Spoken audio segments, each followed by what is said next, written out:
दोस्तों, हम अपने रोज़मर्रा के जीवन में रोज़ाना बहुत सारी खाने पीने की चीज़ों का इस्तेमाल करते हैं, जिनमें से कुछ चीज़ें हमारी सेहत के लिए फ़ायदेमंद होती हैं, परंतु कुछ चीज़ें इनमें से हमारे शरीर के लिए, हमारी सेहत के लिए नुकसानदायक भी होती हैं दोस्तों।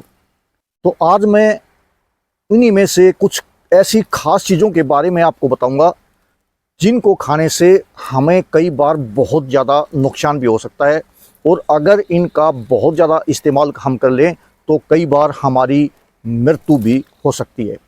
जी हाँ दोस्तों, बहुत सारी ऐसी चीज़ें हम रोज़ाना खाने पीने की चीज़ें में इस्तेमाल करते हैं जो बहुत ही ज़्यादा टॉक्सिक होती हैं, बहुत ज़्यादा जहरीली होती हैं। दोस्तों, मेरा मिशन है आयुर्वेद का सही ज्ञान देना, आपको सही रास्ता दिखाना, ताकि आप अपना एक खुशहाल जीवन जी सकें, और वो भी बिल्कुल प्राकृतिक नेचुरल चीज़ों के साथ। तो नमस्कार दोस्तों, अगर आपने अभी तक मेरा चैनल सब्सक्राइब नहीं किया है तो मेरे चैनल को सब्सक्राइब कर लें, और दोस्तों साथ में दी गई बेल आइकॉन को भी ज़रूर से प्रेस कर दें, ताकि इसी प्रकार की आने वाली आयुर्वेद संबंधित बहुत ही अच्छी जानकारी समय समय पर आपको मिलती रहे और आप अपना एक खुशहाल जीवन जीते रहें। तो हमारी रसोई हमारे लिए सेहत का खजाना भी है और हमारे लिए मौत का एक पैगाम भी है। बस ज़रूरत है ये ध्यान देने की कि हम अपनी रसोई में वो चीज़ें ना रखें, बिल्कुल ना रखें, जो हमारी सेहत के लिए नुकसानदायक हो सकती हैं। तो दोस्तों, उन्हीं में से सबसे पहले हम जिस चीज़ के बारे में बात करेंगे वो है दोस्तों हरे आलू, ग्रीन पोटैटो। जी हाँ दोस्तों, कई बार हम अनजाने में अपने खाने में प्रयोग करते हैं, जो उसमें ग्रीन आलू का प्रयोग करते हैं। कुछ मेरी बहनें हैं जो उनको पता नहीं है, कुछ मेरे भाइयों को पता नहीं है, जो ग्रीन आलू होता है वो बहुत ही ज़्यादा खतरनाक होता है हमारी सेहत के लिए। ग्रीन आलू के अंदर क्लोरोफिल एक नामक तत्व पाया जाता है, एक यौगिक पाया जाता है, और उसके साथ साथ सोलोनेस नामक एक यौगिक पाया जाता है। जो सोलोनेस होता है दोस्तों, वो बहुत ही हमारी सेहत के लिए, हमारी शरीर के लिए बहुत ही घातक होता है, बहुत नुकसानदायक होता है। अगर हम इसका थोड़ी सी मात्रा में अगर ज़्यादा प्रयोग कर लें, थोड़ी सी मात्रा में अगर ज़्यादा खा लें, तो दोस्तों इससे हमें बहुत ज़्यादा साइड इफ़ेक्ट देखने को मिल सकते हैं। इससे हमारा सिर दर्द हो जाना, जी मतलाना, उल्टी आना, और दोस्तों बहुत अगर हम ज़्यादा मात्रा में रेगुलर इसका इस्तेमाल कर लें तो दोस्तों ये हमारे कई बार लकवा भी इससे लग सकता है, लकवा लग जाना, और हमारी डेथ भी हो सकती है दोस्तों। तो ये हमें बिल्कुल सावधानी रखनी चाहिए। अगर हम हरे आलू खा रहे हैं तो उसको बिल्कुल ना खाएं, तो इसको हम फेंक दें, ताकि हम अपना जीवन को सुरक्षित रख सकें। दोस्तों, उसमें दूसरी जो सबसे मुख्य चीज़ है वो है जायफल। जायफल के अंदर दोस्तों मिस्ट्रिसिन नामक एक यौगिक पाया जाता है। वैसे तो ये अन्य बहुत सारी चीज़ों में पाया जाता है, जैसे सौंफ है, सौंफ के अंदर भी मिस्ट्रिसिन पाया जाता है, और जायफल में पाया जाता है। कई प्रकार के हमारे जो खाद्य तेल हैं उनके अंदर पाया जाता है, यौगिक है। तो दोस्तों, लेकिन अगर हम इसका ज़्यादा इस्तेमाल अपने शरीर के अंदर, खाने के अंदर कर लेते हैं, तो ये बहुत ही ज़्यादा नुकसानदायक हमारे शरीर के लिए हो सकता है।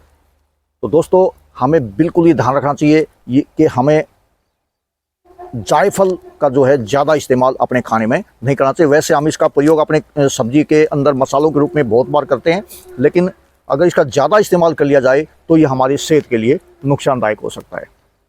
तीसरी जो मुख्य चीज़ है दोस्तों जो हमें नहीं खानी चाहिए वो है कड़वे बादाम। तो हम अपने रोज़मर्रा के जीवन में बादाम का बहुत ज़्यादा प्रयोग करते हैं। दुकान से बादाम ले करके हम उसका खाने में प्रयोग करते हैं, लेकिन कई बार दोस्तों क्या होता है कि उन बादामों के साथ जो अगर हल्की क्वालिटी के बादाम होते हैं तो उसमें कई बार कड़वे बादाम आ जाते हैं। तो ये विशेष ध्यान हमें रखना चाहिए कि हम जब बादाम खरीदने जाएं तो किसी अच्छी दुकान से लें, अच्छी कंपनी के लें, और ताकि उसमें हल्की क्वालिटी के कड़वे बादाम ना होने पाएँ। और अगर कड़वे बादाम दोस्तों किसी कारणवश आपके बादाम के अंदर आ जाते हैं तो विशेष ध्यान रखें दोस्तों, अगर आपके स्वाद में कड़वापन महसूस होता है बादाम के अंदर तो बिल्कुल उसको ना खाएं, उसको निकाल कर फेंक दें। क्योंकि दोस्तों बादाम के अंदर हाइड्रोजन साइनाइड एक जहर होता है, जो साइनाइड आपको पता है बहुत ज़्यादा घातक होता है, जहर बहुत खतरनाक जहर होता है साइनाइड। तो वो अगर हमारे शरीर में अगर थोड़ी सी मात्रा में अगर ज़्यादा चला जाए तो उससे हमारे मौत का कारण भी बन सकता है दोस्तों। तो कड़वे बादाम के अंदर हाइड्रोजन साइनाइड अगर जो मात्रा होती है, अनाक होता है, तो हमें बिल्कुल ये ध्यान रखना चाहिए। इसका खाने से बहुत ज़्यादा हमारे शरीर के अंदर साइड इफ़ेक्ट होता है। तो विशेष ध्यान रखें कि कड़वे बादाम आप बिल्कुल भी ना खाएं। इसमें चौथी चीज़ आती है दोस्तों, रेड किडनी बीन यानी लाल राजमा। दोस्तों राजमा हमारी रोज़मर्रा के जीवन में बहुत इस्तेमाल करते हैं। राजमा चावल है, खूब खाते हैं, राजमा सब्जी के साथ, रोटी के साथ राजमा खाते हैं। परंतु दोस्तों क्या आपको पता है, राजमा के अंदर बहुत ही खतरनाक एक तत्व पाया जाता है, एक यौगिक पाया जाता है, लेक्सिन। दोस्तों अगर ये हम थोड़ी सी ज़्यादा मात्रा में इस्तेमाल कर लें तो ये हमारा बहुत ही खतरनाक हमारे शरीर के अंदर साइड इफ़ेक्ट पैदा करता है। अगर हम इसका थोड़ी सी मात्रा में ज़्यादा इस्तेमाल कर लेते हैं तो ये दोस्तों टॉक्सिसिटी का काम करता है। तो ये टॉक्सिक होता है, टॉक्सिक का काम करता है दोस्तों। और इसका ज़्यादा इस्तेमाल करने से कई बार हमारे शरीर को बहुत ही ज़्यादा साइड इफ़ेक्ट देखने को मिलते हैं। तो इससे क्या होता है, जैसे हमारा उल्टी आ जाना, सिर दर्द हो जाना, और जैसे कई बार जी मितलाना आदि, ये इस प्रकार की शिकायत आती हैं। और बहुत ज़्यादा अगर इसका इस्तेमाल करने से कई बार हमारी डेथ भी हो सकती है। तो दोस्तों ये लाल राजमा हमारे शरीर के लिए, इसका प्रयोग करने से जैसे ये क्या होता है, इसमें अगर कच्चा आप खाते हैं तो कच्चा जो होता है राजमा को हमें अच्छी तरह से पका कर खाना चाहिए। बिल्कुल अगर थोड़ा सा आप जैसे खाने से महसूस हो रहे हैं, अगर थोड़ा राजमा आपको कच्चा नज़र आ रहा है, खाने के अंदर दांतों से कच्चा नज़र आ रहा है, तो दोस्तों बिल्कुल अवॉइड करें उस खाने को। उसको राजमा को अच्छी तरह से पहले साफ़ करें।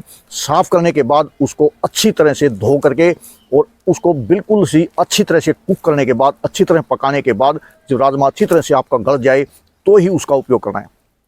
कच्चा राजमा दोस्तों आपको बिल्कुल भी इस्तेमाल नहीं करना। तो उम्मीद करता हूँ दोस्तों आज की ये मेरे आयुर्वेदिक ज्ञान आपको ज़रूर पसंद आया होगा। और अगर आपको ये अच्छा लगा हो तो अन्य साथियों को भी ज़रूर से शेयर करें। नमस्कार।